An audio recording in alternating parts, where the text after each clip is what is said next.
तुम लोगों से हो पाएगा क्या?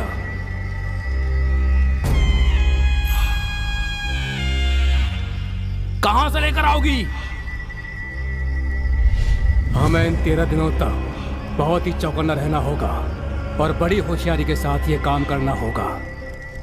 अगर जरा भी चूक हुई तो खत्म। अब बताओ।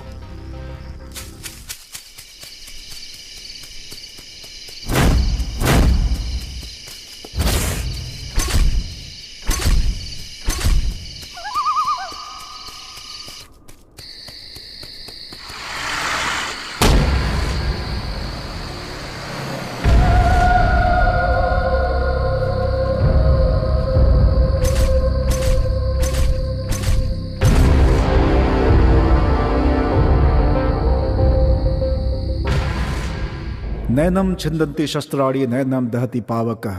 नश्वर शरीर को भेदा जा सकता है किंतु आत्मा को नहीं, जो अमर है। उद्धरेदात्मानम नात्मानम वसादयेत। अपनी मन की शक्ति के माध्यम से अपने आप को ऊपर उठाएं। अब से कई वर्षों पहले चरक सुश्रुत वाग्भट, जो आयुर्वेद के महर्षि माने जाते हैं, प्राणियों के जन्म मरण के विषय में चर्चा करते समय एक शिष्य ने उनसे प्रश्न पूछा कि जीवन और मृत्यु, इन दोनों के बीच क्या अंतर है। तब आचार्य ने उत्तर देते हुए कहा कि यदि प्रत्येक प्राणी के देह में एक चेतन धातु हो तो वो जीवित, और यदि ना हो तो मृत कहलाता है। फिर वो शिष्य पूछता है कि ये चेतन धातु क्या है, तो आचार्य बताते हैं कि वो परमात्मा का एक हिस्सा है जो किसी को नजर नहीं आता, और उसी को हम आत्मा कहते हैं। आत्मा शरीर के हृदय वाले भाग में होती है, ऐसा सुश्रुत आचार्य का मानना है। भगवत गीता में श्री कृष्ण कहते हैं, वासांसी जीर्णानि यथा विहाय नवानि गृह्णाति नरो पराणि तथा शरीरानि विहाय जीर्णानि अन्यानि संयाति नवानि देहि। जिस प्रकार मनुष्य पुराने वस्त्रों का त्याग कर नए वस्त्र धारण करता है, उसी प्रकार आत्मा भी वृद्ध शरीर को त्याग कर नया शरीर धारण करती है। जब आत्मा की मनोकामना पूर्ण होती है तो वो अपने मूल स्थान परमात्मा से मिल जाती है, अर्थात मोक्ष की प्राप्ति होती है। और यदि उनकी मनोकामना पूर्ण नहीं हुई तो वो मृत्यु की अग्नि में जलती रहती है। गरुड़ पुराण के अनुसार आत्मा की संख्या 13 मानी गई है। जैसे कि 13 मिनट आत्मा को शरीर से बाहर आने के लिए 13 मिनट का समय लगता है, 13 घंटे आत्मा अपने शरीर को खोने के कारण 13 घंटे तक तड़पती है। 13 दिन आत्मा अपनी अंतिम इच्छा पूरी करने के लिए अपने सगे संबंधियों के इर्द गिर्द घूमती है। 13 महीने इस समय में आत्मा के पुनर्जन्म की प्रक्रिया शुरू हो जाती है और 13 साल आत्मा प्रेत आत्मा बनकर सजा भुगतती है। पुराण के अनुसार आत्मा के लिए शुरू के 13 दिन अत्यंत कठिन होते हैं। और साथ में गरुड़ पुराण में ये बात भी लिखी है कि देह से निकलते ही आत्मा देह की बाईं ओर आकर बैठती है और 13 घंटों तक अपने देह के साथ ही रहती है। अपने संबंधियों को रोने से मना करती है, किंतु उसकी आवाज किसी के कानों में नहीं पहुंचती। देह पर जब कोई आकर हार चढ़ाता है तो आत्मा, जिस देह ने मुझे आश्रय दिया था, तूने उस पर हार चढ़ाकर उसका सम्मान किया है, बोलकर उस इंसान से गले मिलती है। ये पता चलने पर कि उसे उसका स्पर्श अनुभव नहीं हो रहा है, आत्मा दुखी होकर देह की बाईं ओर आकर बैठ जाती है। इसीलिए सभी धर्मों में पार्थिव शरीर के बाईं ओर ही उनके सगे संबंधियों को बिठाया जाता है। देह को घर से ले जाते समय उस दुखी आत्मा के कारण घर वालों पर कोई संकट ना आए, घर में दीप जलाया जाता है, क्योंकि अव्याप्त आत्माओं को रोकने की शक्ति केवल अग्निदेव में होती है। पुराणों के अनुसार वो आत्मा अपनी अंतिम इच्छा बताने के लिए 13 दिनों तक अपने सगे संबंधियों के इर्द गिर्द घूमती रहती है। ऐसी ही एक आत्मा के 13 दिनों के सफर की ये एक कहानी है।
पता है तुम यहीं कहीं हो, बताओ ना प्लीज। मुझे पता है कि तुम यहीं कहीं छुपे हुए हो। अगर तुम बाहर नहीं आए ना तो मैं यहाँ से वापस चली जाऊंगी। मजाक नहीं कर रही हूँ। हाँ। रुक जाओ प्लीज, जाने की बात मत करो जान। अच्छा, जान बोलकर तुम मुझे यहाँ पर इतना इंतजार करवा रहे हो, ये गलत नहीं है क्या? कसम से कहता हूँ गलत है, लेकिन अपने बॉयफ्रेंड को इतनी देर तक इंतजार करवाना ये भी तो गलत है ना। अच्छा, तो इस बात का तुम मुझसे बदला ले रहे हो? नहीं सुची, तुमसे किसी भी बात का बदला लेना या बुरा सोचना मुझसे नहीं होगा। मेरी तो हर धड़कन बस तुम्हारा ही नाम लेती है। लो सुनो, आई love you Suchi. I love you to.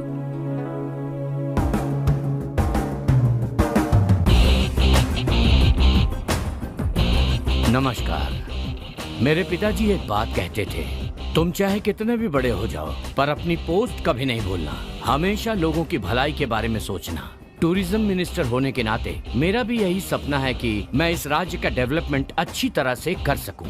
That will start from मेरे अपने गांव बीदर से। कोई भी प्रॉब्लम आए या कोई आइडिया आए, आप मुझे इमीडिएटली कांटेक्ट करेंगे। And be a good officer mister Ram.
कौन है?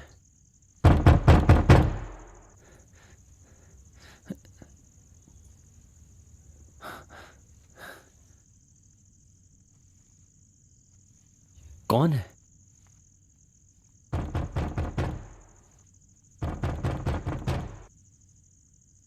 कौन होगा?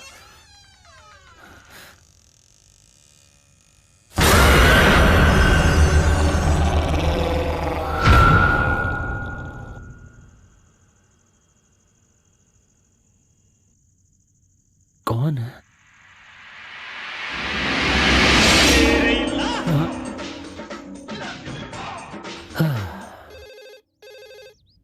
Hello. This is Jai Bhavani Tours and Travels. Yeah. Rishi from AV Development speaking. Tell me, sir. Our delegate Mr. Ramanujam will arrive to be there today morning. Okay, sir. From Hyderabad at 10:30 Okay. by Mumbai Express. So could you please arrange a vehicle for him? Okay, sure, sir. Can you please send his details, sir? Okay, I'll share the details through email. And please ensure to do the needful. Okay, sir. I'll make it with pleasure. Thank you so much for choosing Jai Bhavani Tours and Travels. Thank you. Thank you, sir.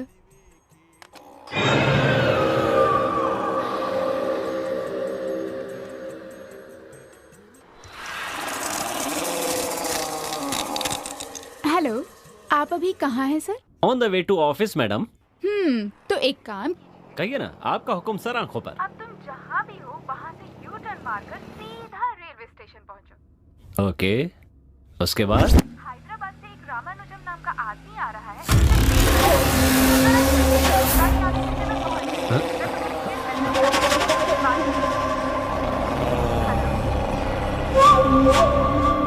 Hello, मेरी आवाज आ रही है? Okay.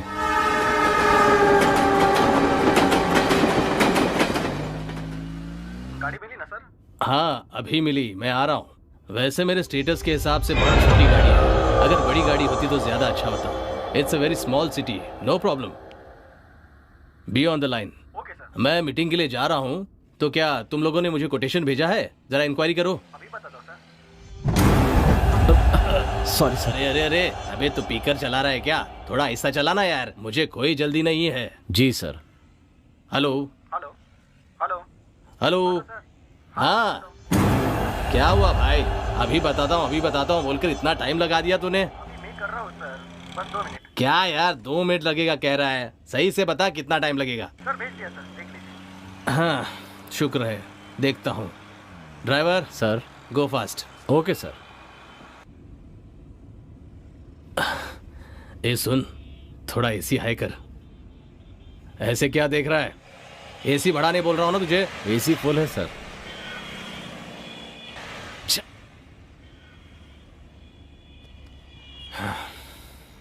यहाँ road भी बेकार है और car भी बेकार है, नेटवर्क भी नहीं है। वहां देखो कितनी गंदगी है।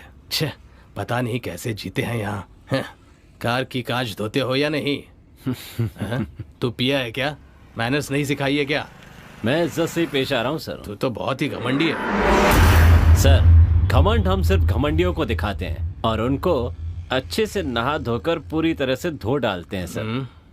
सर, हम अतिथि सत्कार में एकदम टॉप पर हैं सर। हम मेहमान की खातिरदारी में कोई कसर नहीं छोड़ते सर।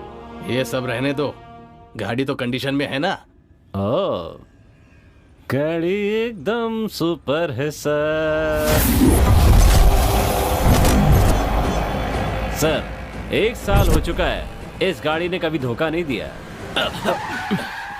आह, बहुत सुपर गाड़ी है भाई तेरी। 1 मिनट सर, मैं चेक करके देखता हूँ। हाँ कर ले। अचानक बंद कैसे हो गई? सब कुछ तो ठीक है।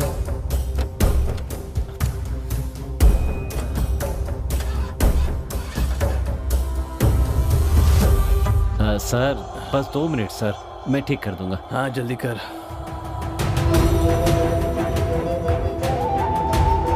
ज्यादा टाइम नहीं है। सब कुछ ठीक लग रहा है, फिर चल क्यों नहीं रही है? सर, आप बाहर क्यों आ गए सर? बहुत धूप है सर, अंदर बैठिए, मैं 2 मिनट में ठीक कर दूंगा। बस 2 minute sir. Sir please. 2 minute बोलकर 2 घंटे लगा दिए तुमने बनाने में। Sir please sir. वक्त की कीमत जानता है तू? Sir please sir. एक कस्टमर को बिठाने से पहले गाड़ी कैसी है, ठीक है या नहीं, ये पहले चेक करने के बाद फिर लेकर आना चाहिए था। इतनी अकल नहीं है तुझे? इडियट। रुक, तेरे सेठ को फोन लगाता हूं मैं। सर मेरा काम चला जाएगा sir. Sir please. Imported suit गंदा कर दिया तूने, इडियट।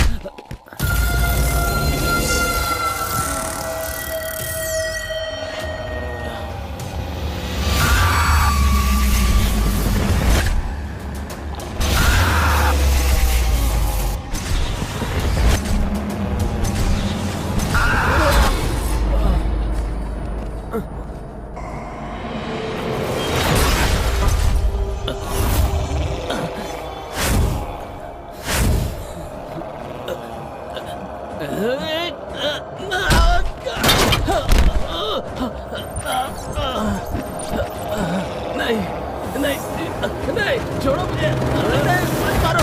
अरे क्या कर रहे हो?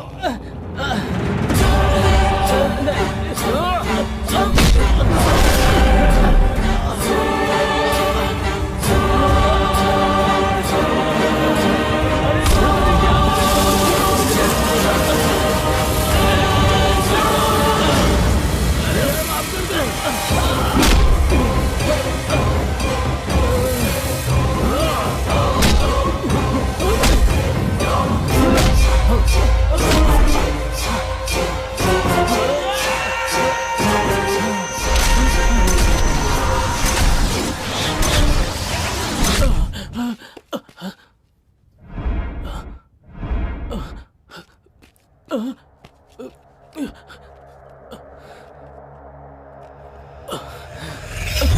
गया ये?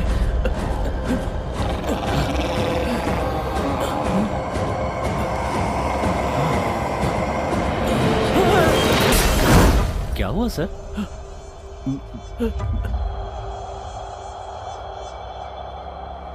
क्या बात है? आपको किसने हाथ मत मारा? लगा। बोलिए ना सर। कितना मारा तुमने मुझे? सर मैंने मारा? हाथ मत लगा। खुद मारा और पूछ रहा आप किसने मारा? सर हाथ मत लगा बोला ना। सर चलिए सर। हाथ मत लगा। जा सर रुकिए तो। बाप रे। ओहो, आखिर हुआ क्या? कुछ समझ में नहीं आ रहा है। हाँ। तुम यहाँ काम करने आए हो या गुंडागर्दी करने आए हो? हाँ, कस्टमर हमारे लिए भगवान है। Customer is God for the businessman. और तुमने उन्हें मारा? उन्होंने ऐसा क्या किया जो तुमने उन्हें मारा? सर मैंने ऐसा कुछ नहीं किया सर। कुछ नहीं किया मतलब क्या? क्या वो जानबूझकर अपने कपड़े फाड़कर यहाँ तमाशा करने आए थे? तुम्हारे भाई की वजह से मैंने काम पर रखा। जब आए थे तो कैसे थे और अब कैसे हो गए हो? सर वो तुम जाओ यहाँ से, गेट लॉस्ट। जाओ जाओ, दोबारा अपनी शक्ल मत दिखाना। जाओ।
दिखाई नहीं देता? मरना क्या तुझे? चल साइड हट।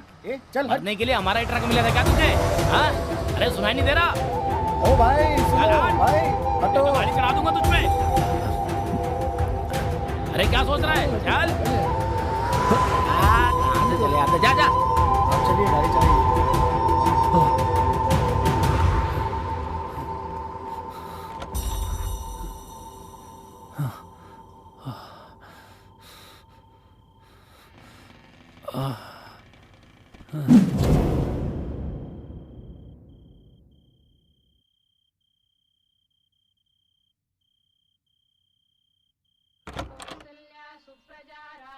मैं जा रही हूँ माँ। सूची, नाश्ता तो करके जाओ बेटा। अरे नहीं माँ, वो अभी तैयार भी नहीं हुआ होगा, आलसियों की तरह सोया पड़ा होगा, और आज तो ऑफिस जल्दी भी पहुँचना है। चलती हूँ माँ। ठीक है, संभल कर जाओ। तुम भी ख्याल रखना। बाय।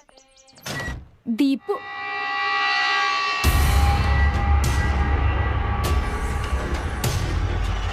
दीपू,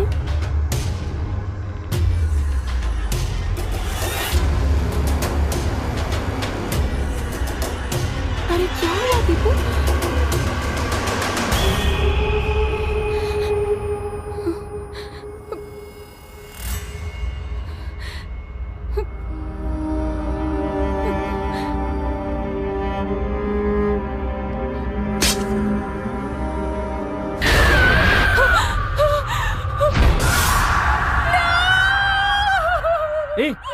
क्या हुआ सुची? चिल्ला क्यों रही हो? वो यहाँ पे ओह, कॉकरोच देख लिया? बैचलर के घर में कॉकरोच वगैरह, बाथरूम में गंदा अंडरवियर, ये सब तो कॉमन चीजें यार। मैं तो डरपोक हूं ही, तुम तो मुझसे भी ज्यादा डरपोक हो। तुम्हें तो पता ही होगा, कल जिस फंक्शन में जा रहा हूं वहां पर एक हीरो आने वाला है और मेरा बॉस मुझे बहुत पसंद करता है। कभी कभी चिल्लाता है और वापस बुला लेता है ना? हाँ। हे, तुम इतनी खामोश क्यों? अब उनके बारे में सोचने का टाइम नहीं है, चलो देर हो रही है।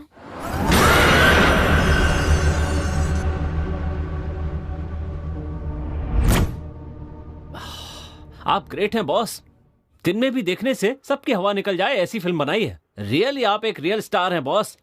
बोलकर साइलेंट मोड में भी क्या एंट्री दी आपने बॉस, रियली सुपर बॉस।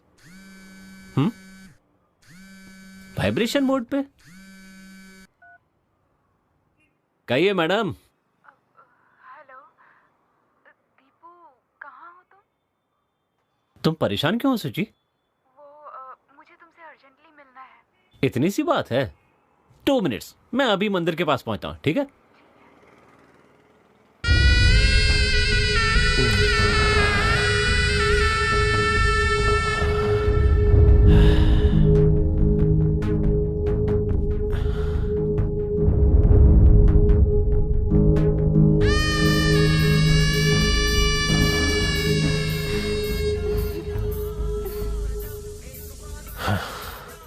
ओह, बॉस का फोन।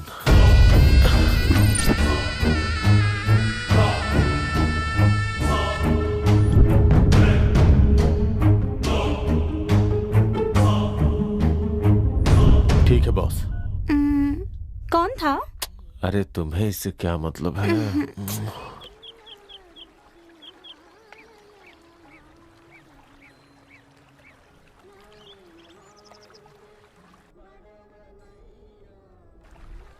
क्या हुआ सच्ची, तुम बोल क्यों नहीं रही हो?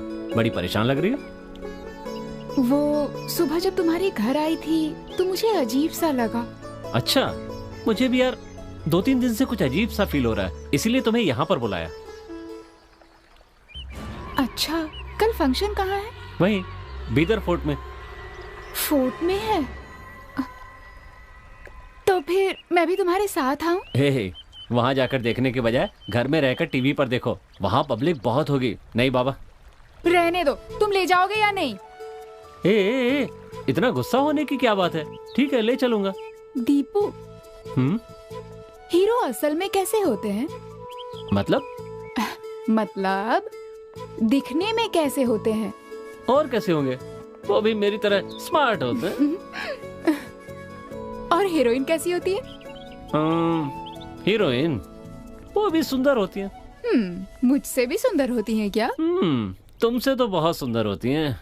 तुम्हें तो मेरा मतलब वो नहीं है यार, लड़कियां तो फूल की तरह होती हैं, जो पेड़ पर भी अच्छी लगती हैं और पेड़ से तोड़ने के बाद भी। अब तुम्हें ही देख लो, दिन के उजाले में तुम कितनी ब्यूटीफुल लगती हो और रात में और भी ज्यादा हसीन लगती हो, और पास आने पर चने के झाड़ पर मत चढ़ाओ। सच कह रहा हूँ। I love you, Suchi. I too love you, Deepu.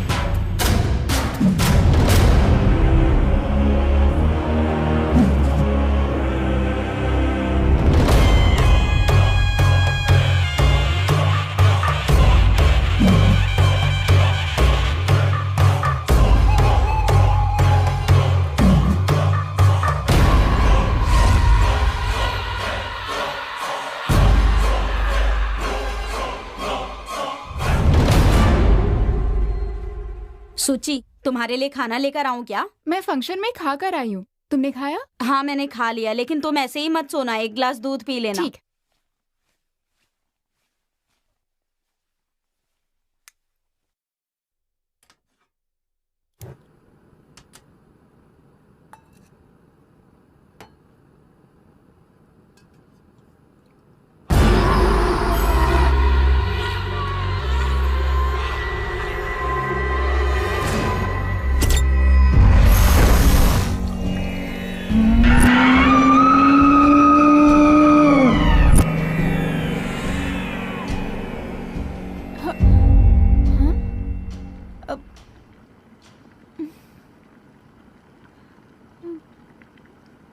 जाने दे।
हेलो, ये कब हुआ? कहाँ? ओके।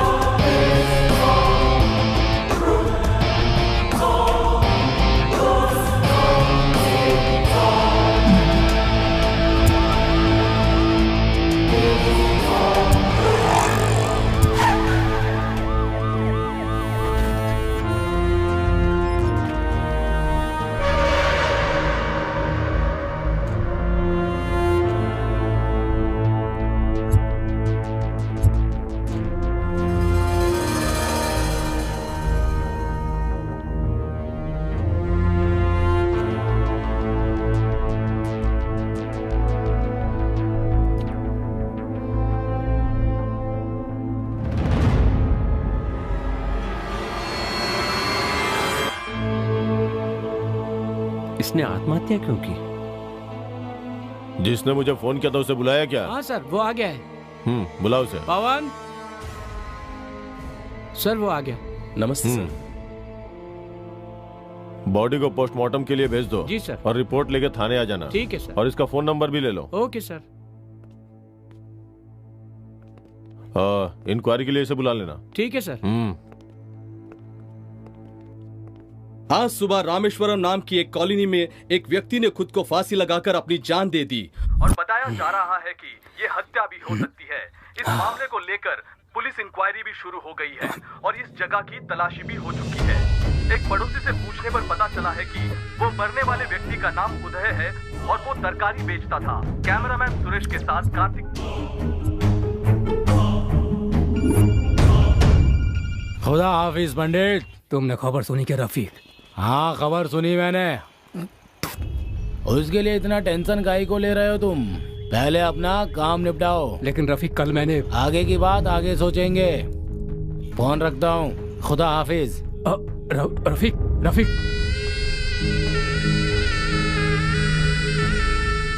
उसने आत्महत्या क्यों की? सुबह जब मैं ऑफिस जा रही थी ना, तो तुम्हारे घर के पास बहुत भीड़ थी। क्या हुआ था? मेरे घर के पास जो उदय रहता था ना, हाँ। उसने खुद को फांसी लगा के आत्महत्या कर ली। पुलिस वहाँ इंक्वायरी के लिए आई हुई थी, इसीलिए भीड़ जमा हो गई। ओह अच्छा, ऐसा क्या हुआ कि उसने आत्महत्या कर ली? ये तो मुझे भी नहीं पता, लेकिन जब भी मिलता था हाय हेलो करता था। अच्छा, ठीक ही लगता था। मुझे भी समझ में नहीं आ रहा है कि उसने ऐसा क्यों किया होगा। खैर छोड़ो, सबकी अपनी अपनी प्रॉब्लम होती है ना? सुची कहाँ चली गई? सुची, सुची, सुची, सुची, सुची, सुची।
दिमाग खराब हो गया है तुम्हारा? तुम्हें पता भी है तुमने किससे पंगा लिया और किसको मारा है? क्या हुआ है सूची? वो कितना खतरनाक है तुम्हें पता भी है? अगर वो चाहे ना तो वो हमें यूं चुटकियों में खत्म कर सकता है, समझे? ऐसे आदमी को उसी के एरिया में जाकर मारा। हे भगवान, मैंने रिक्वेस्ट की इसीलिए उन्होंने छोड़ भी दिया, नहीं तो तुम तो गए थे। अच्छा, तुम तो झगड़े का नाम सुनकर ही भाग जाते थे, फिर अचानक तुम्हें क्या हो गया? ऐसा क्यों किया तुमने? अरे मैंने कुछ नहीं किया सूची, मेरी समझ में नहीं आ रहा तुम कह क्या रही हो। इतना सब कुछ करके तुम कह रहे हो तुमने कुछ नहीं किया? अरे अगर तुम्हें कुछ हो जाता तो? पर क्या हुआ है बताओ तो।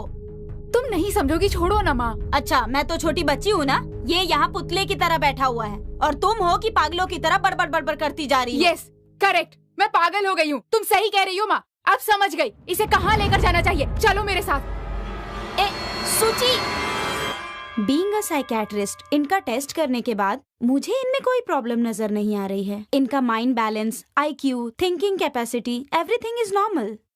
आपके कहने के अनुसार स्प्लिट पर्सनालिटी के कोई सिम्टम इनमें नजर नहीं आ रहे हैं। लेकिन डॉक्टर मैंने जो... nothing to worry, he is absolutely fine. You may गो।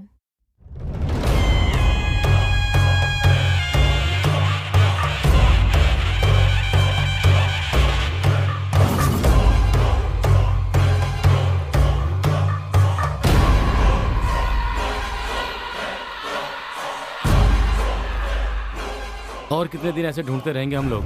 अब उनके दिमाग का दही हो रहा है, जल्दी खोजो सर। ठीक।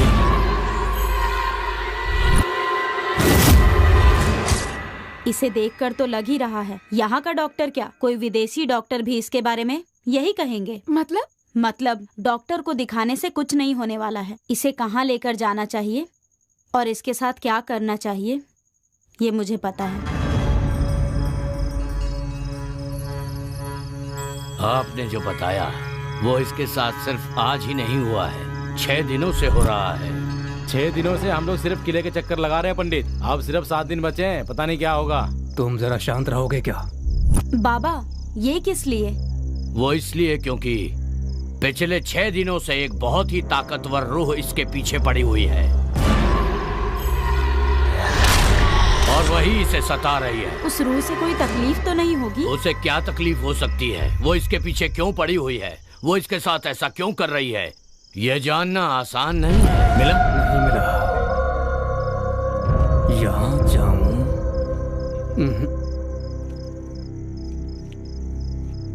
या यहाँ? मुझे मिल क्यों नहीं पा रहा है? हाँ, यहीं कहीं है। सिर्फ यही नहीं, चाहे कहीं भी जाओ उसका राज कभी जान नहीं पाओगे।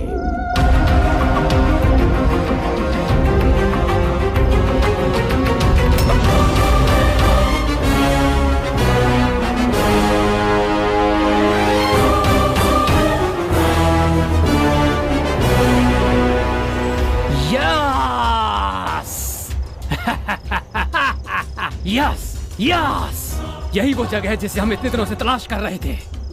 Finally we got it. 6 दिनों से हम लोग जिस जगह को ढूंढ रहे थे, आज वो मिल ही गई। इंशाल्लाह। पंडित जी, आपने घर दिखाया। यस, क्योंकि वो एक असंतुष्ट आत्मा है। वो इंसान की रूह में घुसी हुई है। अपनी इच्छा पूरी किए बगैर वो आत्मा इसका पीछा नहीं छोड़ेगी।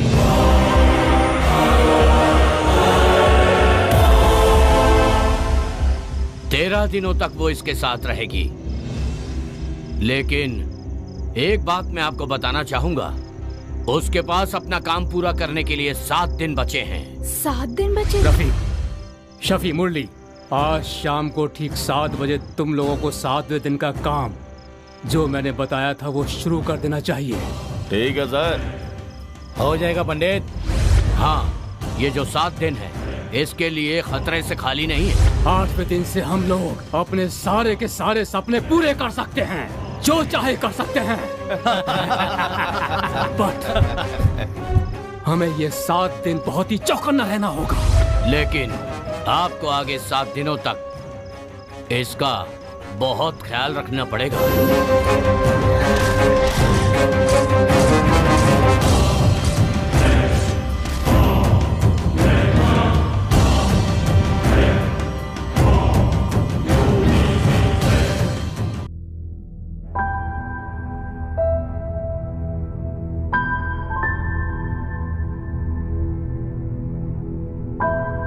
फर्स्ट सेंचुरी की लड़की होकर तुम किसी बाबा पर यकीन कर रही हो? 6 दिन खत्म हो चुके हैं, 7 दिन ही बाकी हैं। इस तरह 13 दिन आत्मा वात्मा पीछा करती है, ये सब बकवास सुनकर अपना दिमाग खराब करके बैठी हो। तुझमें दिमाग है या नहीं? मार्केट में जो मैंने अपनी आँखों से देखा, अगर वो नहीं देखती तो मैं इतना परेशान नहीं होती। और उस दिन उस हैदराबाद की क्लाइंट ने इसके बारे में कंप्लेन भी की, पर मैंने नहीं माना। इनफैक्ट बॉस को भी मैंने कन्विंस कर लिया। लेकिन पता नहीं क्यों मुझे कल से उसके बारे में बहुत डर लग रहा है। देख सूची, it may be a psychic vibration. उसके लिए इतना अपसेट मत हो। हमने साइकियाट्रिस्ट से भी कंसल्ट किया, उसने कहा सब कुछ नॉर्मल है। अगर कोई किसी लड़की को छेड़े तो ये स्वाभाविक है कि उसका बॉयफ्रेंड अपनी आंखों के सामने ये सब कुछ सहन नहीं करेगा। और ऐसे में अगर जिन लोगों ने तुम्हें छेड़ा उसको उसने बुरी तरीके से मारा, तो इसमें उसने गलत क्या किया? तुम एजुकेटेड होकर भी ये सब सोच रही हो। अगर भगवान जैसी पॉजिटिव एनर्जी हो सकती है तो शैतान जैसी नेगेटिव एनर्जी नहीं हो सकती? मुझे बहुत डर लग रहा है ज्योति, कहीं मैं उसे खो ना दूं। रिलैक्स सूची, अगर तुम्हें ऐसा लगता है कि कोई रूह वगैरह जैसी कोई प्रॉब्लम है तो इसका कोई सॉल्यूशन तो होगा ही। दीपू के साथ थोड़े दिन के लिए कहीं घूमने चली जाओ।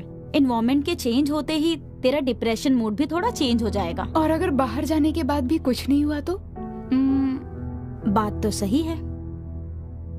तू एक काम कर, यहाँ वहाँ घूमने के बजाय मेरे अंकल का आयुर्वेदिक सेंटर है, अगर वहाँ गई तो उसका ट्रीटमेंट भी हो जाएगा और तेरा मूड भी चेंज हो जाएगा।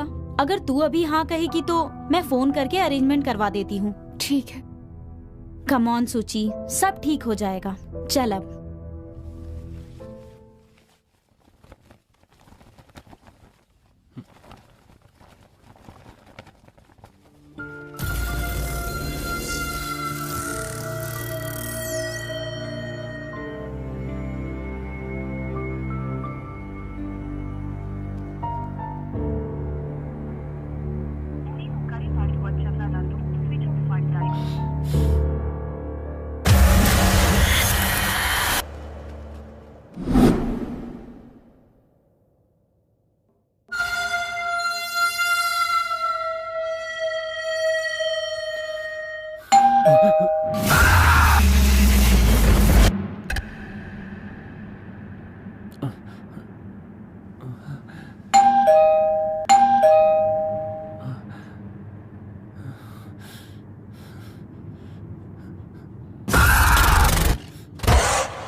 तुम हो? क्या हुआ दीपू, तुम इतने डरे हुए क्यों हो? क्या बताऊं सुची, दरवाजे की घंटी भी बजती है तो खोलने में डर लगता है मुझे।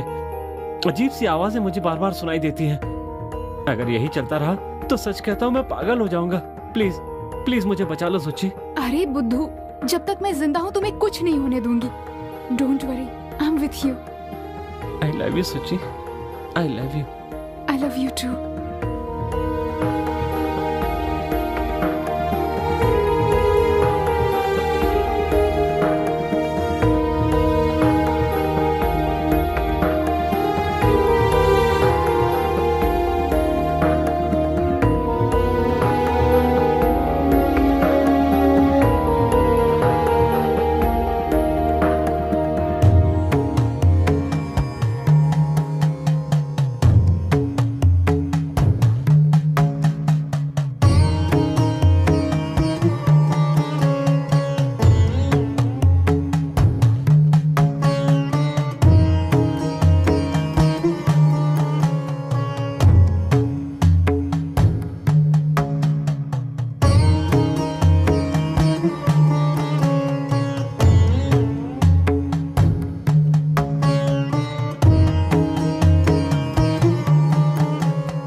बेटा दीपू। नमस्ते गुरुजी। नमस्ते बेटा दीपू। तुम्हें रात को कोई डरावना भयानक सपना आता है क्या? और फिर उस सपने में तुम्हें कोई बुला रहा है ऐसा महसूस होता है क्या? ऐसे सपने तो नहीं आते सर, लेकिन क्या? हकीकत में ये चीजें मेरे साथ हो रही हैं सर। अच्छा। यही कुछ 8-10 महीने से पता नहीं क्यों मेरे घर जाते ही कोई मेरे आगे पीछे आसपास घूम रहा है, मुझे अपने पास बुला रहा है ऐसा लगता है। ठीक है, ये बात तुमने अपने माँ बाप को बताई? कहने के लिए कोई मेरा अपना है ही नहीं सर, मैं अनाथ हूँ। ओ माफ करना मुझे। माँ बाप तो नहीं है, लेकिन मेरा एक बहुत अच्छा फ्रेंड है जिसने मुझे हमेशा एक भाई की तरह संभाला है। उसे बता सकता था पर वो 10 दिन पहले चेन्नई गया हुआ है। ठीक है, बढ़िया। क्या तुम्हें प्रेत, भूत, आत्मा, पुनर्जन्म इन चीजों में विश्वास है क्या? सर वो ठीक है, चलो मेरे साथ।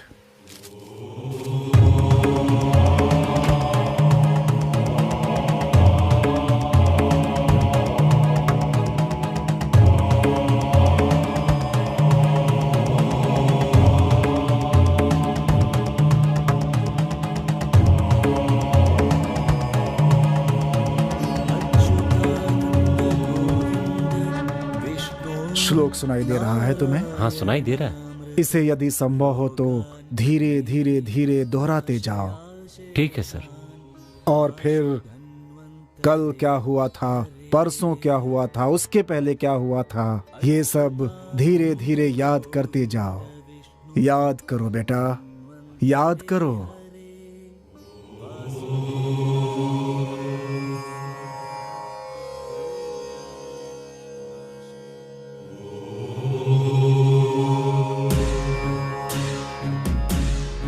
बीदर के नवाब का काम लाजवाब है। बस आपकी दुआ है भाईजान। गुलबर्गा के कवाजे बंदे नवाज से लेकर बीजापुर तक हमारा ही हुक्म चलता है, लेकिन यहाँ भी राज करना चाहते हैं। आप हमसे बड़े हैं, इसका मतलब ये नहीं कि हम आपके गुलाम हैं। मेरे कहने का मतलब गुलामी नहीं है। बस कह दिया ना, शहंशाह अब आगे एक लफ्ज भी नहीं सुनेंगे। गुस्ताखी माफ हो जनाब। बीदर शहंशाह की आन है, शान है। अगर यहाँ किसी ने कदम भी रखा ना तो उसे चीर के रख देंगे, क्योंकि यह किला शहंशाह की जान है। और इस तरह से हैदराबाद प्रांत के नवाब और बीदर प्रांत के नवाब दोनों रिश्ते में सगे भाई होने के बावजूद अधिकार के लोभ ने उनके बीच एक बहुत बड़ी दीवार खड़ी कर दी। एक साधारण सेनापति ने मुझसे ऐसी बात की ये सोचकर हैदराबाद के नवाब को अपमान महसूस होता है और वो अपने राज्य में लौट जाते हैं। इस सेनापति की खुददारी देखकर बीदर के नवाब को खुशी तो बहुत होती है, लेकिन एक तरफ संबंध और दूसरी तरफ अधिकार, इन बंधनों में बंधकर दोनों भाई परेशान रहने लगते हैं। से गुलामी नहीं बल्कि तुझे मारकर सुल्तान बनकर दिखाऊंगा। और वहां हैदराबाद के नवाब अपने अपमान का बदला लेने की कोशिश में लगा रहता है और साथ ही साथ बीदर पर कब्जा करने का मंसूबा बनाता रहता है। और इधर बीदर के नवाब औरंगाबाद के सफर के दौरान एक सुंदर सी कन्या को देखकर मोहित हो जाते हैं। उसकी 7 पत्नियां होने के बावजूद मैं इस लड़की से शादी करूंगा, ऐसा संदेश उसके माँ बाप को भिजवाते हैं। ये हसीना हमारी अगली बेगम है। राजा के आदेश का उल्लंघन करने की हिम्मत लड़की के माँ बाप में नहीं थी, इसलिए वह ना चाहते हुए भी अपनी सुंदर कन्या का विवाह राजा के साथ कर देते हैं, क्योंकि ये उनके लिए एक गर्व की भी बात थी। वो कन्या नवाब के साथ बीदर के लिए निकल पड़ती है और बीदर की प्रजा बड़े धूमधाम से इन दोनों का स्वागत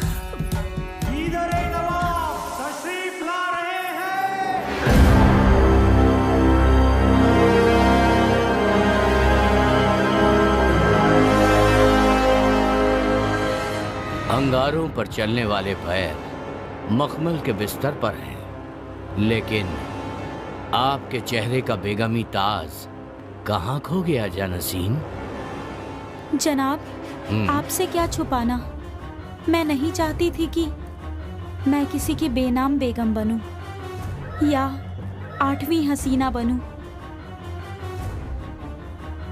मैं तो अपने दिल में पनाह देने वाले एक दिलदार को चाहती थी। बस माफ कीजिए जनाब। आप हमारी बेगम तो हैं, लेकिन उससे पहले आप यहाँ की रियाया हैं और लोगों के साथ जबरदस्ती करना हमारे इस जिस्म में जब तक जान है तब तक तो ये मुमकिन नहीं। आपने ये सोच भी कैसे लिया कि हम आपके साथ जबरदस्ती कर सकते हैं हसीना? हैदराबाद के नवाब बीदर के नवाब को एक पत्र भेजते हैं। पत्र में लिखा होता है कि अगर पत्र के मिलते ही 15 दिनों के भीतर तुम मुझसे आकर नहीं मिलोगे तो मैं युद्ध की घोषणा कर दूंगा। भाईजान होने के नाते हमारे हाथ बंधे हुए हैं, वरना ऐलान जंग के लिए हम भी तैयार हैं। प्रजा की खुशी के लिए, भाई से अपना रिश्ता बनाए रखने के लिए युद्ध ना करने का निर्णय करके वो हैदराबाद जाने की तैयारी शुरू करते हैं। उसी समय औरंगाबाद से भी एक पत्र आता है जिसमें लिखा होता है कि रानी के पिता की तबीयत ठीक ना होने के कारण उनके पिता रानी से आखिरी बार मिलना चाहते हैं। ऐसी हालत में क्या करें क्या ना करें सोच सोच कर राजा एक फैसला करते हैं और अपने वफादार सैनिक को अपने पास बुलाते हैं और रानी को पूरी हिफाजत के साथ औरंगाबाद ले जाने की जिम्मेदारी उसे सौंप देते हैं। जी हुजूर।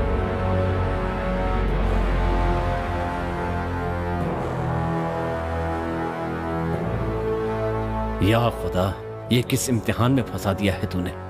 शहंशाह से ये बात मैं कैसे बयां करूं कि उनकी रानी मुझे चाहती है। अपने शहंशाह के भरोसे की कीमत मैं कैसे चुकाऊं, और शहंशाह के हुक्म को मैं मना भी नहीं कर सकता। हाँ, यही ठीक होगा। फिर सेनापति अपने एक करीबी मित्र को बुलाता है और उसे एक छोटा सा बक्सा और एक पत्र लिख कर देता है और कहता है कि अगर मैं किसी कारणवश वापस नहीं लौटा तो ये चीजें अपने नवाब को दे देना। और इसके बाद वो रानी को लेकर सफर पर निकल पड़ता है और फिर रास्ते में। मैं आज तक तेरे जनाब के साथ बिस्तर पर हुई नहीं। मुझे पता है। तू मुझे कबूल कर ले। जहां पनाह से गद्दारी जब तक इस जिस्म में जान है तब तक मुमकिन नहीं है। मेरा ये वादा है कि हमारा ये नाता शहंशाह को पता नहीं चलेगा। वो मेरे खुदा हैं और मेरे खुदा के साथ ना मैं गद्दारी करूंगा और ना किसी को करने दूंगा। मैं भी देख लूंगी मुझसे बेवफाई करके शहंशाह से कैसे वफादार रहेगा। हाँ। रानी सेनापति को उससे प्यार करने के लिए जबरदस्ती उकसाती है। चूंकि वफादार सेनापति मना कर देता है, इसलिए रानी उसके ऊपर आरोप लगाती है कि सेनापति ने उसके साथ बलात्कार करने की कोशिश की। ये खबर सुनते ही नवाब सेनापति से कुछ पूछे बिना ही सब कुछ सच मानकर उसे द्रोही करार देता है और उसे फांसी पर चढ़ा देता है। और जैसे ही ये बात सेनापति के मित्र को पता चलती है, वो बक्सा जो सेनापति ने उसे दी थी नवाब को सौंप देता है।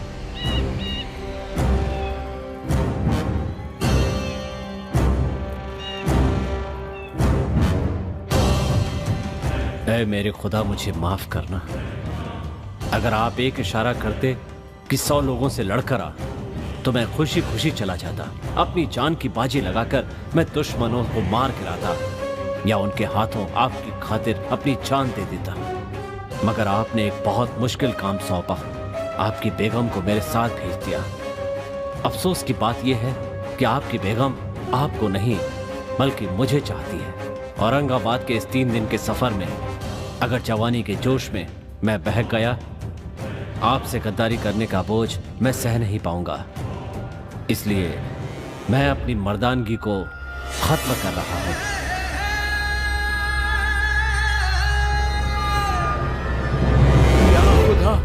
ये कैसी गलती हो गई मुझसे। अपने राजा के प्रति वो सेनापति इतना वफादार था कि उसने अपना लिंग काटकर अपने पुरुषत्व का त्याग कर दिया था ताकि उससे कोई गलती ना हो।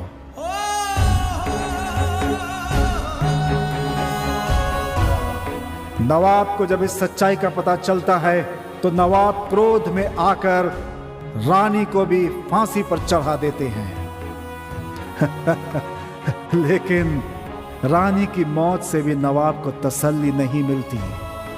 एक फरेबी औरत की वजह से अपने उस वफादार सेनापति को खोने के गम में वो टूट से जाते हैं। अगर पुनर्जन्म जैसी कोई चीज है तो उस जन्म में मैं अपनी जान की बाजी लगाकर तुम्हारी रक्षा करूंगा, ऐसी दुआ वो नवाब ऊपर वाले से मांगते हैं। और इन सारे फसाद की जड़ और कोई नहीं बल्कि हैदराबाद का नवाब था। औरंगाबाद से मैंने ही एक हसीन लड़की को तेरे पास भेजा।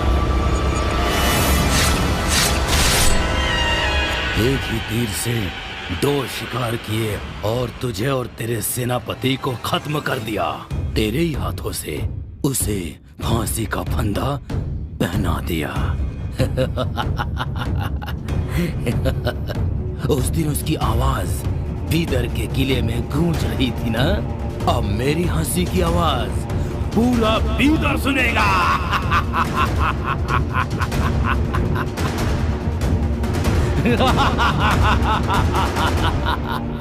वो सेनापति और कोई नहीं, तुम ही हो। क्यों दीपू, तुम्हें आश्चर्य हो रहा है ना? बिल्कुल आश्चर्य होने वाली बात ही है, क्योंकि ये एक सच है। तुम्हारे पिछले जन्म की कहानी मुझे कैसे पता चली, यही सोच रहे हो ना? हाँ, यही तो आयुर्वेद है। ये कोई सामान्य वस्तु नहीं है, बहुत ही पुरानी, बहुत ही पवित्र जीवन का विज्ञान है। जब मैं तुमसे पहली बार मिला तभी मैंने तुम्हारी समस्याओं के बारे में सोचना शुरू कर दिया था। फिर मुझे पता चला कि पिछले 10 दिनों से एक अत्यंत ही अज्ञात शक्ति, एक पवित्र आत्मा तुम्हारे चारों ओर मंडरा रही है। मंत्रों के उच्चारण से उस आत्मा से मैं संपर्क करने की कोशिश करता रहा। हाँ, मुझे सफलता मिल गई। इस प्रयोग से मुझे जो पता चला है कि जो तुम्हारा पीछा कर रही है वो राजा की आत्मा है। पिछले जन्म में निर्दोष होने के बावजूद तुम्हें फांसी पर चढ़ाने की जो उसने भूल की, उसकी वजह से वो पश्चाताप की आग में जल रहा है और प्रायश्चित के लिए ही इस जन्म में तुम्हारा पीछा कर रहा है। इतने दिनों से वो आत्मा तुम्हारी रक्षा कर रही है, इसीलिए पिछले 10 दिनों से तुम्हारे साथ ऐसा हो रहा है। वो आत्मा तुम्हें डराने के लिए नहीं और ना ही तुम्हें परेशान करने के लिए तुम्हारा पीछा कर रही है, बल्कि तुम्हें बचाना चाहती है। उसे सिर्फ 13 दिनों का ही समय मिला है, जिसमें से 10 दिन बीत चुके हैं। अब उसके पास सिर्फ 3 दिन ही बचे हुए हैं। तुम्हारे ऊपर जब भी किसी प्रकार का संकट आ रहा है, वो हर बार अपने तरीके से बचाने की कोशिश कर रही है। अब तुम्हें खतरा किससे है, वो तुम्हें कैसे बचा रही है, ये सब मैं नहीं जानता, लेकिन वो आत्मा तुम्हें कुछ बताना चाहती है, लेकिन तुम उससे डर रहे हो, इसीलिए वो चुप है। अगर वो प्रेत आत्मा होती तो तुम्हारे साथ कठोरता से पेश आती, या फिर तुम्हें जिन लोगों से खतरा है वो उनके ऊपर हमला करती। लेकिन ये एक पवित्र आत्मा है, लगभग परमात्मा का ही रूप। वो किसी का बुरा चाह ही नहीं सकती, वो तो हमेशा सबका भला ही चाहती है, लेकिन सबका सीधा उसके साथ संबंध बनना संभव नहीं है। साधारण व्यक्ति तो उसके बारे में सोच ही नहीं सकता, क्योंकि जानते हो, साधारण व्यक्ति की बुद्धि उसके पास तक पहुंच ही नहीं सकती सच्चे लोगों के सिवा। समझ गए? 3, 8, 8, 5, 13 पुष्या। हाँ, आज से तीसरे दिन शाम को, पुष्य नक्षत्र शाम को ठीक 7 बजे अगर उससे बात करने का प्रयास करेंगे तो वो भी तुम्हारे साथ बात करने का प्रयास करेगी। ये कुल 13 मिनट का समय होता है। अगर तुम्हारे ऊपर कोई संकट मंडरा रहा है तो वो तुम्हें उसे बचाने की कोशिश करेगी। सच कह रहा हूं, अगर अब भी तुमने उसे जवाब नहीं दिया तो तुम्हारी मदद कोई नहीं कर सकता, समझे? डरो मत, हिम्मत से काम लो, उसकी भावनाओं को समझो, वो तुम्हारी मदद करना चाहती है। चलो बहादुर बच्चे, चलो।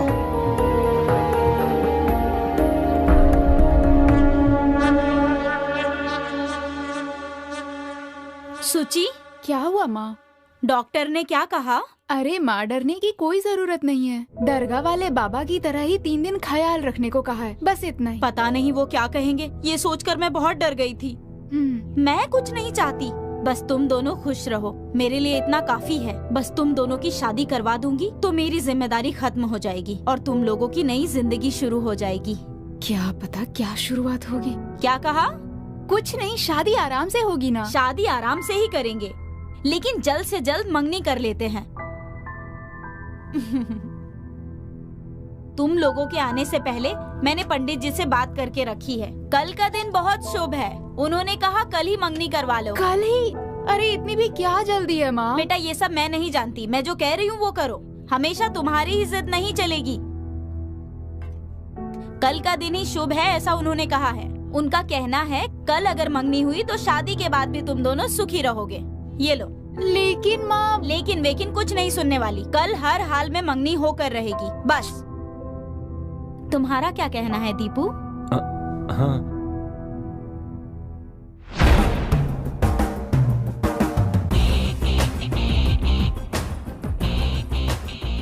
उस दिन सबको लग रहा था कि उसने खुद फांसी लगाई है, लेकिन इसमें तो लिखा है कि it is not hanging death. उसमें ड्रग्स इंजेक्ट किया गया था और ड्रग्स की वजह से ही हार्ट ब्लॉक हो गया, जिसकी वजह से मौत हो गई। हाँ sir. I think this is not due to cervical pressure. इस रिपोर्ट से पता चलता है कि डॉक्टर कितना चालाक है, तो फिर मर्डर करने वाला बहुत ही चालाक होगा।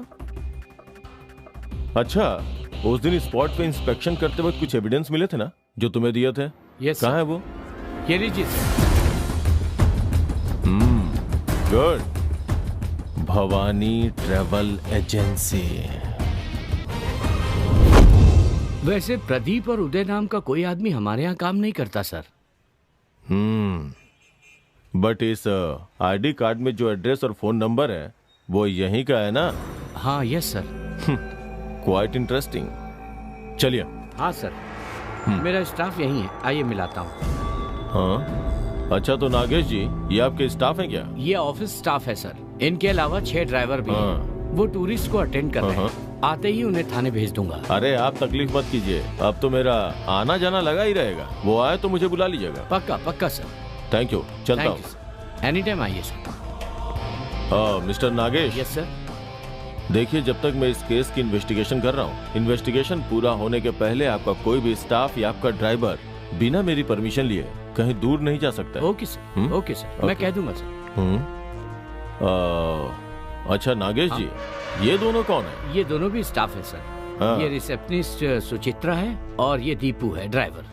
ओह नमस्ते सर। ये क्या है? आज हमारी एंगेजमेंट है सर, इसलिए इन्हें इनवाइट करने के लिए आए थे। मिठाई लीजिए। Thank you. लगता है इनविटेशन के पहले ही मैं बिन बुलाए मेहमान की तरह आ गया। बाय द वे, सदा खुश रहो। भगवान आप लोगों की जोड़ी बनाए रखे। Thank you sir. सर शाम को मेरी सगाई, आप जरूर आइए। सिर्फ आज ही नहीं, अब तो मेरा आना जाना लगा रहेगा। Okay, take care. See you mister Nagesh. Okay sir. Sir एक सवाल पूछना चाहता हूँ मैं। हाँ। जहाँ पर मर्डर हुआ है और हमें जो आईडी कार्ड मिला वो इस ट्रेवल एजेंसी का, ये तो कंफर्म हो गया है ना सर? तो अपने स्टाइल से जांच पड़ताल शुरू कीजिए सर। आप ऐसा क्यों नहीं कर रहे हैं, मेरी तो समझ में नहीं आ रहा है। अगर तुम्हें समझ में आ जाता तो हाँ सर। मेरी जगह पे तुम होते ना, और तेरी जगह पे मैं होता। देख, खूनी ने पहले खून किया, उसके बाद इसे आत्महत्या का रूप देने के लिए लाश को फांसी से लटका दिया। और सबसे खास बात, उसने बिना सोचे समझे ये मर्डर नहीं किया। उसने बहुत होशियारी से नस में एयर इंजेक्ट करके बहुत ही चालाकी से मर्डर किया है। मेरी नजर में वो खूनी बहुत ही चालाक है, इसलिए उसने हमें डाइवर्ट करने के लिए उसका वो आईडी कार्ड उसने उस जगह पे फेंका ताकि वो हमें मिल जाए। इस तरह के केस अक्सर कॉम्प्लिकेटेड होते हैं, लेकिन कोई बात नहीं। लगता है उसे उल्टे रास्ते पे चलने में मजा आता है। मैं भी उल्टे रास्ते पे चल के उसकी गर्दन दबोच लूंगा।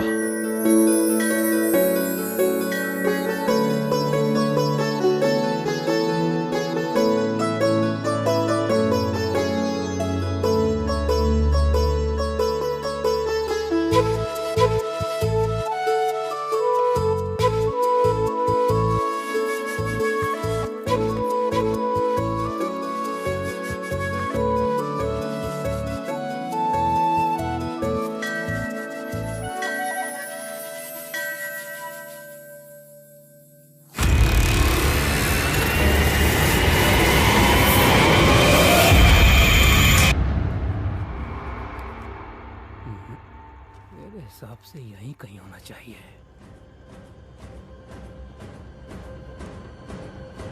यहाँ से इस जगह पर आते हैं तो इस जगह पर ही होगा।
तुम्हें वहाँ जाने की क्या जरूरत थी?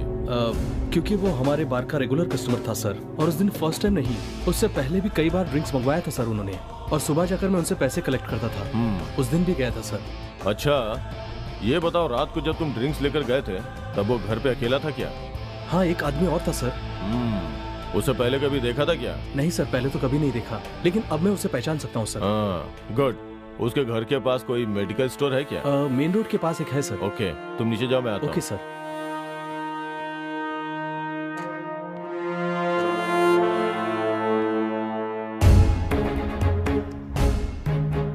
इतनी चालाकी से खून किया है, मतलब इसके पीछे जरूर कोई मकसद है।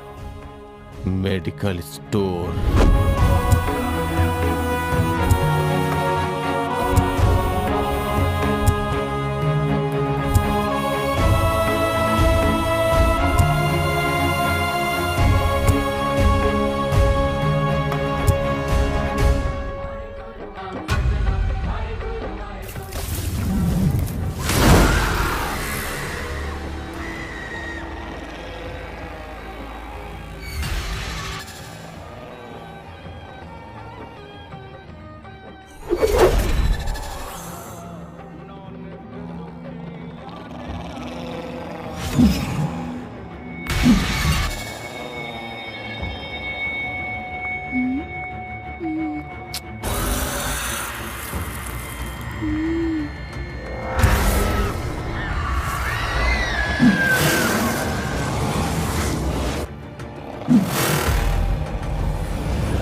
कहाँ चला गया ये?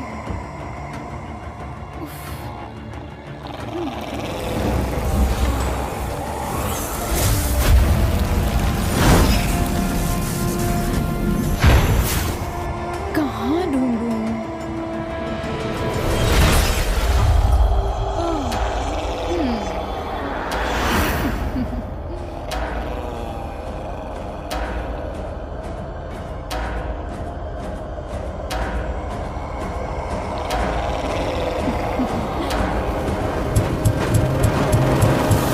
साहब, आपको किस ख्याल में डूबे हुए हैं? नहीं, कुछ नहीं। उस डॉक्टर ने जो कहा, अगर वो सच हुआ तो? उसके लिए इतना सोचने की क्या जरूरत है? जो होना है वो होकर रहेगा। तुम बेकार में टेंशन मत लो। लेकिन लेकिन मुझे नहीं सुनना। मैंने कहा ना, कल से सब कुछ ठीक हो जाएगा। हम पहले जैसे ही रहेंगे। अब मैं तुम्हारी एक नहीं सुनूंगी। कल शाम को मैं 5 बजे आऊंगी। तुम तैयार रहना। मैं तुम्हें एक नई जगह लेके जाने वाली हूँ। ठीक है।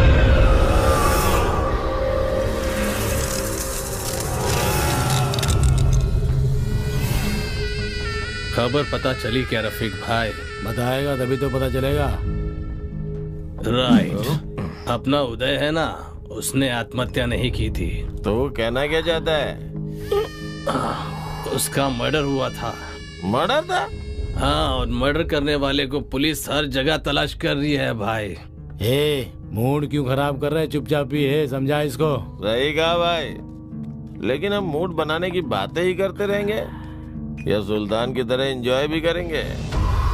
कल शाम को 7 बजे जब वो पंडित काम खत्म करेगा, तब वहाँ के सुल्तान हम होंगे और हमारी आसपास की लड़कियाँ हमारी बेगम होगी। इसे कहीं देखा हुआ लग रहा है। कहाँ देखा है? बस कुछ दिन की बात है, उसके बाद जिंदगी में ऐश ही ऐश होंगे। वाह, हम सब सुल्तान होंगे और सारी लड़कियां हमारी बेगम। सुनना सर, यहाँ खड़ा क्या कर रहा है? जाकर सिगरेट लेकर आ। हाँ ओके सर। बढ़िया है भाई। ज्यादा चढ़गी क्या? मजा करेंगे भाई, मजा करेंगे। ये पूरा साम्राज्य ना हमारा होना चाहिए। हाँ भाई। ये नशा भी क्या चीज है यार? जी करता है बस पीता रहूं। नशा कभी उतरे ही ना। हट जाओ भाई। चुप कर। क्यों बजा रहा है तो इतनी तेज? यार भाई साहब, क्या है? थोड़ी देर के लिए गाड़ी हटा लीजिए ना, मैं निकल जाऊंगा यहाँ से। नहीं जाने दिया तो? रोड तेरे बाप का है क्या? क्या? तो क्या मैं ऐसा बोलूं भाई? कौन है बे? RTO officer? ये बस अपना पुराना यार है। तेरे को तो उसी दिन मार देने वाला था, लेकिन तेरी किस्मत सही थी। क्या बोलूं बेटा, अगर तुझे मारा ना तो मेरा ही लॉस होगा, इसलिए छोड़ दिया। क्या रे, ये तेरी लवर है क्या? वाह, ये तो डांसर है। इधर आओ। क्या बाबा है। ये देखो हमारी रात की रानी इधर बैठी है। क्या लग रही है यार। हेलो हेलो हेलो, ये सब क्या हो रहा है भाई? पहले सीधे तो खड़े हो जाओ। ज्यादा सियाना मत बन, इसे छोड़ और दफा हो जा। चल, बिहार में भिड़ेगा तू, समझा? कस्टमर को ऐसे समय में छोड़कर चले जाना ठीक नहीं होता भाई, वो भी एक लेडी कस्टमर को ऐसी सुनसान जगह पे। आप ये ठीक नहीं कर रहे हैं भाई। है? ओ कबूतर, इतनी झाड़पट्टी क्यों दिखा रहा है? ये तेरी लवर है क्या? अरे ये बार डांसर है, समझा? जब वो बार में डांस करती है तो बार डांसर होती है, लेकिन अभी मेरी कस्टमर है। हम इतने शरीफ नहीं है जो तेरी बात सुन के चुपचाप चले जाएंगे। अबे फिल्म के हीरो की तरह डायलॉग क्यों मार रहा है बे? चल निकल यहाँ से, जाने मत। अरे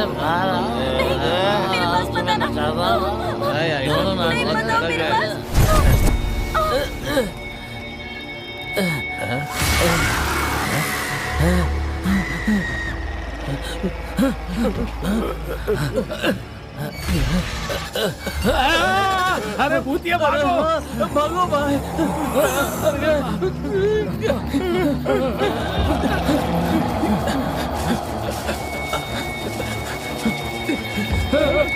अरे भागो भाई, क्या कर रहे हो? उठो भाई, चलो बचाओ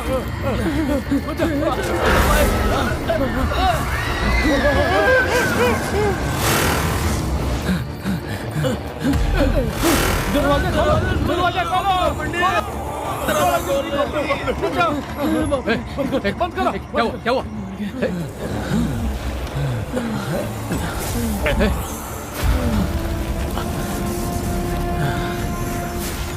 क्या हुआ?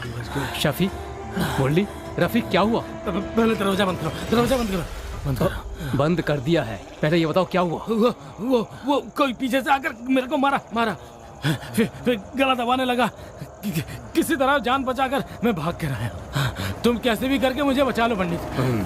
मुझे मालूम था कि ऐसा जरूर कुछ होगा। जानते हो क्यों? हम जो महान काम करने जा रहे हैं वो दिन कल है, भूल तो नहीं गए तुम लोग? मतलब कल 13वां दिन है, याद है ना? स्वाभाविक है, हमें अपने रास्ते से भटकाने के लिए कोई हमारे साथ ये सब कर रहा है। इनफैक्ट कल मुझे भी ऐसा ही कुछ महसूस हुआ था। पंडित, कहीं उदय के साथ भी ऐसा ही कुछ हो सकता है। सर, हमारे साथ भी कुछ बुरा हुआ तो? शफी, अगर हम ऐसे ही डरते रहेंगे तो कुछ भी हासिल नहीं कर पाएंगे। पहले अपने काम को अंजाम देने के बारे में सोचो, विश्वास रखो तुम लोग। कल ही उस काम को अंजाम देते हैं। बाद में एक तांत्रिक से मैं बात करके देखूंगा। अगर कोई हमारे पीछे जादू टोना करवा रहा है तो हम पर उसका प्रभाव ना पड़े, ऐसा कोई एक रास्ता मैं जरूर निकाल लूंगा। हाँ, ऐसा ही कुछ कीजिए सर। हाँ, जल्दी करो पंडित। हाँ, तुम लोग धीरज रखो। कल की तैयारी हो गई ना रफीक? सब कुछ रेडी है पंडित जी, आपने जो जो कहा है वो सब कर दिया है। गुड, तो काम हो जाएगा ना?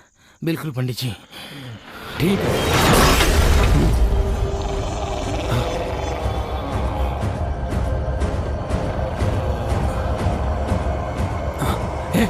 डरो मत, कूल रहो, कूल।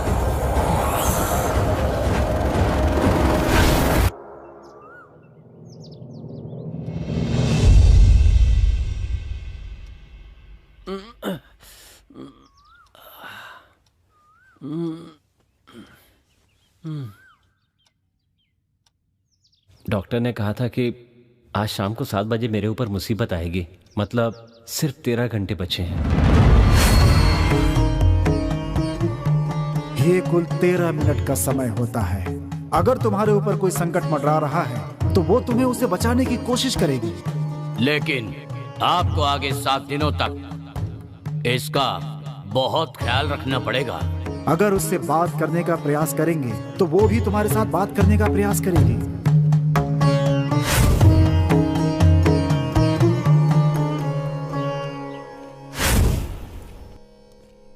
नमस्ते सर। अरे पवन, क्या हुआ आज इतनी सुबह सुबह? सर उस दिन रात को उदय के साथ जो आदमी था ना, वो कल रात हमारे बार में आया था सर। आपको मैंने उस वक्त फोन भी किया था, पर आपका फोन नहीं लग रहा था सर। अच्छा, हो सकता है नेटवर्क की प्रॉब्लम रही हो। सर ये देखिए, मैंने उसकी फोटो ली है। गुड। वो कुछ बड़ी चीज की प्लानिंग कर रहे थे सर। इसके साथ और 2 लोग थे। आज रात को किले में कुछ काम खत्म करने की बात कर रहे थे सर। मतलब यहीं आसपास में रहते हैं वो? हाँ सर। दोबारा तो मैं फिर बुलाऊंगा, आ जाना। जरूर सर। ठीक है, थैंक यू।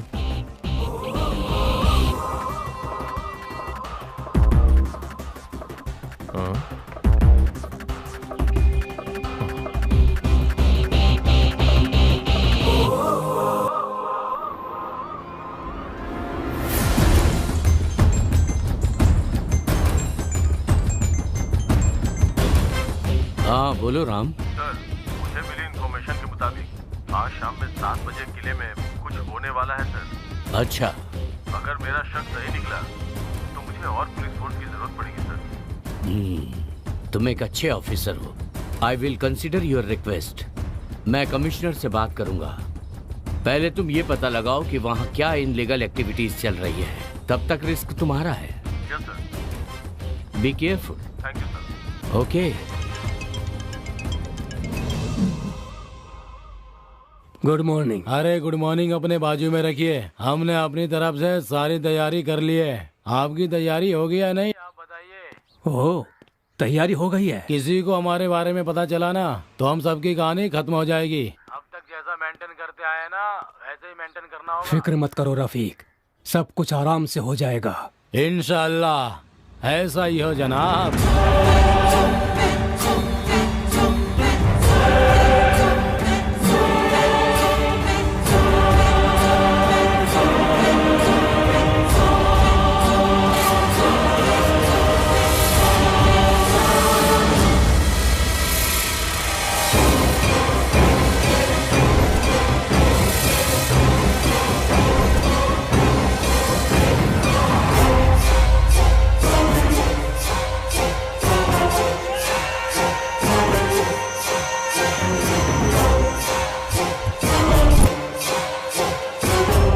यही वो किला है। इस पुराने किले के सिर्फ 2 ही एंट्रेंस हैं। अगर हम उसे ब्लॉक करके कवर करेंगे तो वो जरूर फंसेंगे। थक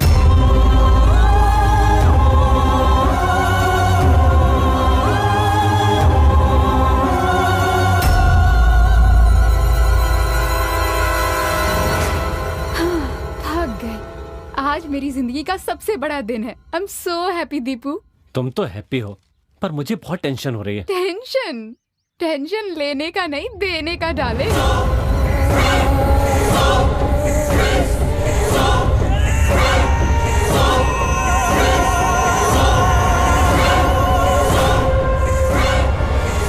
सब ठीक हो जाएगा। चलो चलते हैं।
देर हो रही है। वो आने वाले हैं ना? हाँ वो पक्का आएंगे सर। ऐसा मौका फिर से नहीं मिलने वाला।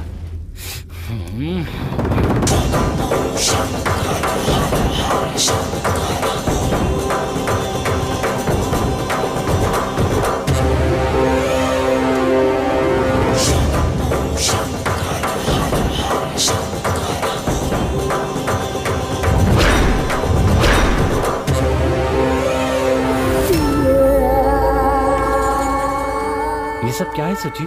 मुझे यहाँ पर क्यों लेकर आई हो? सब पता चल जाएगा।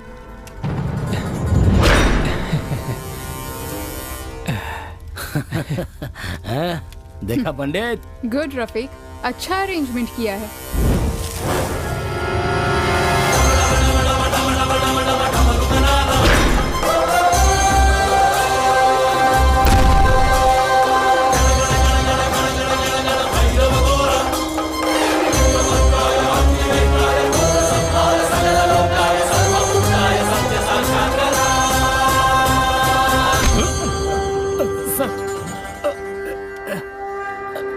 क्या हो रहा है यहाँ पे? सर मेरे दोस्त के शरीर से भूत भगा रहे हैं सर। ओह, तू उसका भूत भगा रहा है? मैं तेरा भूत भगाऊंगा। मैंने क्या किया सर? क्या किया है? ये भूत क्या नहीं किया है, सब पता चलेगा। सर वो क्या है ना कि ये पूजा उसी के लिए चल रही है। चुप, बिना किसी सबूत के कोई बात नहीं करता ये राम गोपाल राव। बता, उदय कौन है ये तू अच्छी तरह जानता है ना? वो जो आत्महत्या करके मरा, मैं उसे जानता हूँ सर। झूठ मत बोल। मैं झूठ नहीं बोल रहा हूँ सर। वो मेरे भाई जैसा था सर। बोलो ना पंडित जी। वो क्या बोलेंगे? तूने ही उसका खून किया, उसे फांसी से लटकाया और फिर आत्महत्या बोल के अफवाह फैला दी।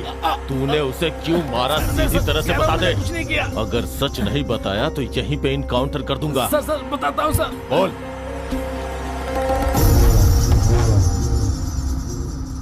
नमस्ते भाई। भाई पैसे सुबह आके ले जाना। ठीक है भाई। और एकदम सुबह सुबह मत आ जाना। ओके भाई। भाई अगर हमें 10 करोड़ मिल जाए तो क्या करोगे? आपस में बांट लेंगे और क्या। हम में से कोई मर गया तो? अरे हाँ, बिल्कुल सही कह रहा है छोटू। अबे साले, मेरे दिमाग में एक आइडिया है तेरे लिए। हाँ, मरने के लिए पैदा हुआ है। हाँ, तू ना मेरे भाई जैसा है। तुझे बिना दर्द दिए तेरी जान लूंगा। सभी लोग इंजेक्शन से दवा देते हैं और मैं तुझे हवा का इंजेक्शन दूंगा, है ना? बस हो गया मेरे भाई, हो गया। चैन से मरेगा, चैन से।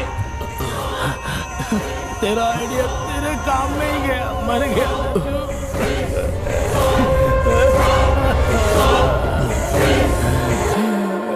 इतनी कम उम्र में ही आत्महत्या कर दी तूने।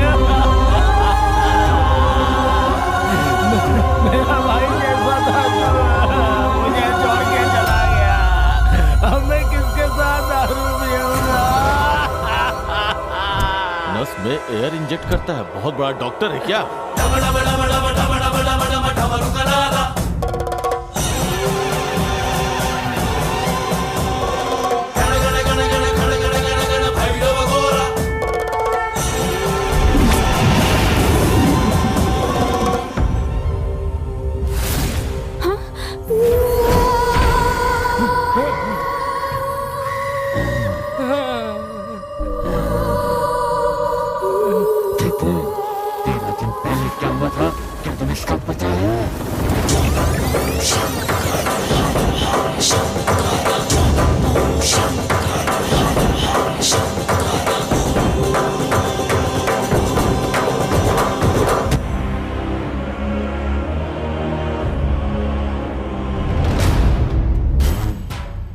यस, तुम्हारा अंदाजा सही है, लेकिन तुम लोग जितना सोच रहे हो उससे भी 10 गुना ज्यादा खजाना उस किले में गड़ा हुआ है। 16वीं शताब्दी में निजामों ने बड़ी चालाकी के साथ अपना सारा खजाना बहुत ही सुरक्षा से इस किले के नीचे गाड़ दिया था। वो खजाना किले में कहाँ है उसका पता मैं जरूर लगाऊंगा, लेकिन उस खजाने को वहां से बाहर निकालना इतना आसान नहीं है। उसे वहां से बाहर निकालने के लिए कहते हैं 13 साल में एक बार पुष्प नक्षत्र में एक बड़ी पूजा करवानी होती है। 13 साल के बाद? हाँ, लेकिन उन 13 सालों को पूरा होने में अब सिर्फ 13 दिन ही बचे हैं। सिर्फ 13 दिन। और एक और जरूरी बात यह है कि उसे जमीन से बाहर निकालने के लिए हमें 5 जीवों की बलि चढ़ानी होगी। 5। ये तुम लोगों से हो पाएगा? अरे पंडित, थोड़े से पैसे के लिए अपने माँ बाप को भी बेचकर खाने वाले लोग हैं हम। अगर बोरी भर के सोना मिलेगा तो हम कुछ भी करने के लिए तैयार हैं। आगे का डिटेल बताओ तुम। अरे ये काम इतना आसान नहीं है रफीक, इसमें हमारी जान भी जा सकती है। पैसे से दुनिया चलती है पंडित, काम कोई भी हो चलेगा। तो ठीक है, आज से ठीक 13 दिनों के बाद ठीक 7 बजे हम लोगों को पूजा शुरू करवानी होगी और हमें बलि चढ़ानी होगी। पानी में रहने वाले जीव की बलि, भूमि पर रहने वाले एक जीव की बलि और आकाश में उड़ने वाले एक जीव की भी बलि। इन सभी जीवों की बलि हमें देनी होगी। Last but not in the list, पुष्प नक्षत्र में जन्म हुआ। हमारे पूजा के समय तक एक ऐसा नर जो हमेशा से ब्रह्मचर्य का पालन करता हो, ऐसे मनुष्य की बलि चढ़ानी होगी। पंडित, तुमने जो कहा वो हम सारी चीजें ला सकते हैं, लेकिन पुष्य नक्षत्र में जन्मे हुए ऐसे आदमी को हम कहां से लाएंगे बताओ। हाँ, ये तुम लोगों को सोचना है। इन सबसे भी जरूरी है पुष्प नक्षत्र में जन्मा हुआ आदमी। अब बोलो, क्या तुम लोग ये काम कर सकते हो? हाँ, हो जाएगा। उस ब्रह्मचारी लड़के को मैं लेकर आऊंगी, बाकी का इंतजाम तुम लोग कर लेना। तुम लाओगी? किसे लाओगी और कैसे लेकर आओगी तुम? वो लड़का है ना दीपू, जो कि मेरे प्यार में पागल हुआ पड़ा है, उसे लेकर आऊंगी। इसकी जिम्मेदारी मैं लेती हूँ। उस लड़की के बारे में बताने के लिए मैं दीपू के पास दौड़ा चला रहा था। किसी तरह से दीपू को तुमसे दूर रखना चाहता था, लेकिन रास्ते में एक ट्रक ने मुझे टक्कर मार दी। मैंने दीपू को समझाने की बहुत कोशिश की, लेकिन फिर उसे ये सोचकर छोड़ दिया कि डर से उसे कुछ हो न जाए। तुम्हें दीपू से दूर करने के लिए जब तुम दीपू के घर गई तो तुम्हें डराने की कोशिश की। हाँ, लेकिन तुम इसे लेकर चली गई। हाँ, तुम दोनों को दूर करने की मैंने बहुत कोशिश की, पर मेरी सारी कोशिशें नाकामयाब हो गई।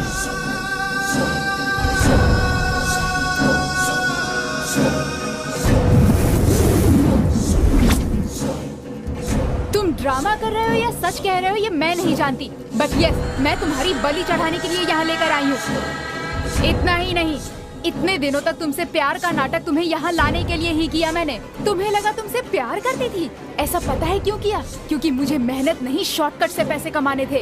अगर पैसे होंगे ना तो तेरे जैसे हजारों बॉयफ्रेंड मिल जाएंगे मुझे।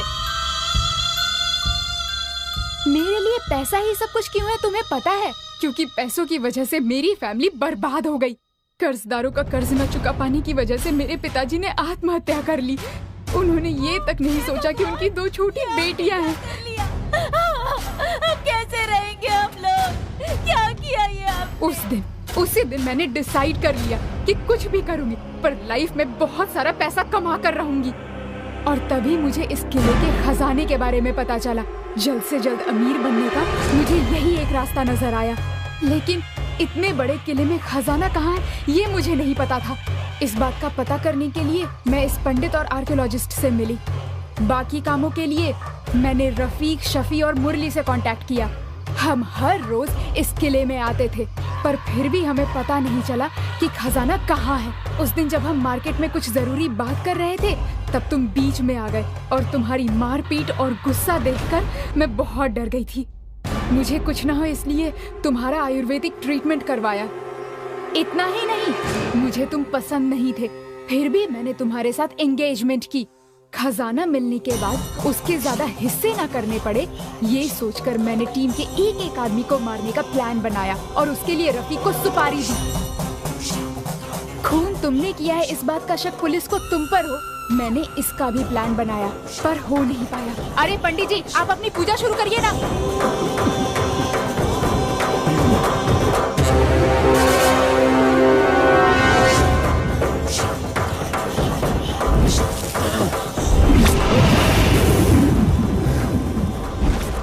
सोचा तुम्हें जान से मार दूं, पर ऐसा नहीं कर पाया। ये पूजा न कर पाया, इसलिए मैंने इसे भी डराने की बहुत कोशिश की, पर इसने भी नहीं माना। मेरा कोई काम पूरा नहीं हुआ। इसे डराने से कुछ नहीं होगा, ये सोचकर मैंने इसका पीछा छोड़ दिया। फिर इसके पास गया। उस दिन 11वें दिन मैंने इसे डराने की कोशिश की, लेकिन ये कोशिश भी नाकामयाब हुई।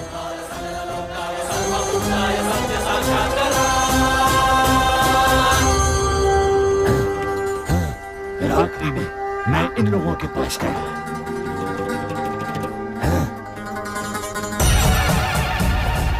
ये लोग राक्षस है सर, राक्षस है। मेरे दीपू को इन लोगों से बचा लीजिए सर। सर प्लीज सर, किसी तरह मेरे दीपू को इनसे बचा लीजिए सर। प्लीज सर, बचा लीजिए सर, प्लीज सर, यही मेरी आखिरी इच्छा है sir.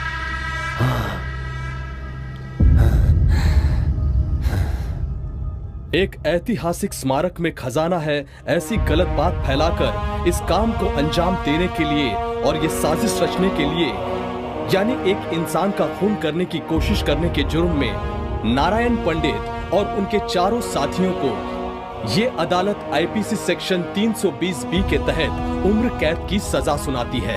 The court is dismissed.